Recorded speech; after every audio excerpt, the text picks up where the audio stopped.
All right, last night we told you about the $1.3 trillion omnibus spending bill under consideration by Congress. This is it. Look at this. Look at this thing. This is a tenth of it right here. Now, we didn't want to kill all the trees, so we only printed out a tenth of it, but we did the math, and this is how big it is. How many people are reading this bill?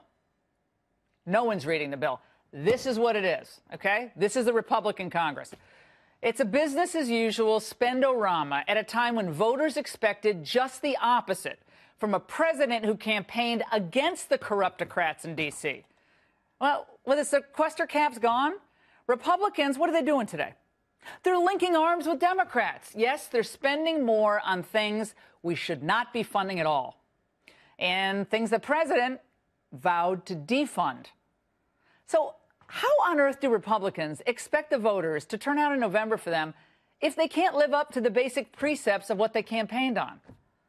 This ridiculous omnibus, and we have to keep moving the camera angles here, but this thing, people have to see what this is because you don't really get it if you don't see it. Look at this thing. Again, I want you to see this. This is your tax dollars at work. This is it. $1.6 billion in this disaster is devoted to border security. That's it. And a paltry $641 million to the wall the president campaigned on. How many times? That's a pittance. And it's not even close to what the president requested to ensure that the wall would actually get built, not just lip service.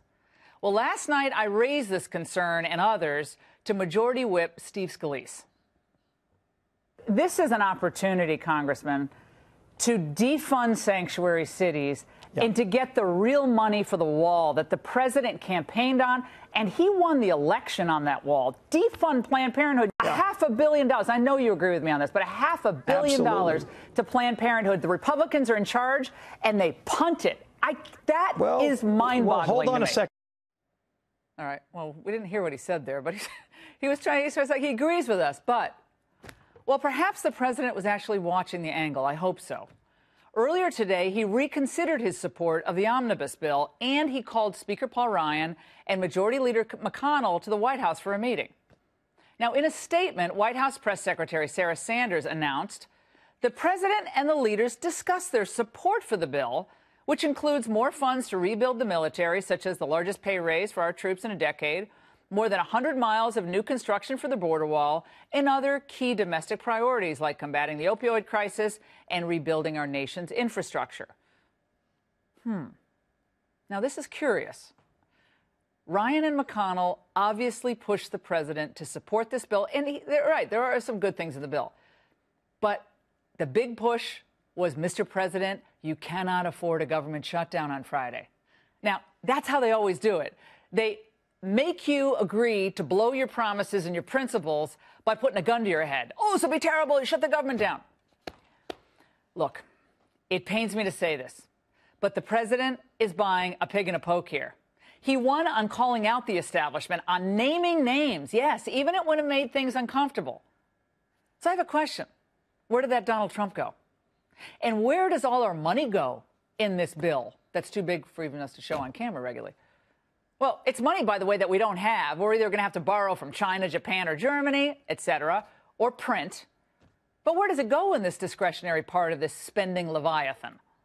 Well, the Pentagon budget balloons to an obscene $700 billion. That's more than $80 billion over current limits. Yes, I said $80 billion. Sanctuary cities? Fully funded. Jerry Brown's happy. Planned Parenthood? $500 million to the death factory. Oh, and something called, get this, community development block grants to cities. That's, by the way, what President Trump wanted stripped from this budget, will nearly double to $5.2 billion. And then there's the Obama-era transportation grant program known as Tiger. I don't know what that is. I love tigers, but I can't love this. This would have its budget tripled to $1.5 billion. I could go on and on and on. We only got an hour tonight. Now, if I were advising the president, I want to tell him, take this as an opportunity tonight to challenge the GOP leadership. There'd be no signature on the omnibus bill without a guarantee of full funding for the wall and a total defunding of the sanctuary cities across this country. And another thing, He should never sign this omnibus spending bill without first securing a commitment from Democrats to allow confirmation votes for all of his major nominees, which are clearly stuck in committee. And I'm talking about ambassadors like Rick Grinnell for ambassador to Germany and so many others, judges, district court judges, and assistant secretaries, deputy secretaries, other key personnel. This is the bare minimum that the president should agree to. This move would also have the added benefit, not the primary, but it's an added benefit, of taking the focus off Stormy Daniels and company and all the other people they're putting on TV on the other cables and return the focus to substance.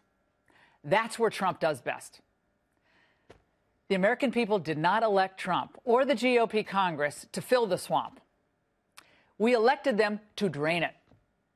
And the fact that the military contractors and lobbyists are clinking champagne glasses at Washington steakhouses tonight, that should concern everyone. The conservative approach is to shrink government, not expand it. Spending more and perpetuating Obama-era programs is a recipe for fiscal and electoral disaster, even with some of the good stuff that is in this bill. And that's the angle.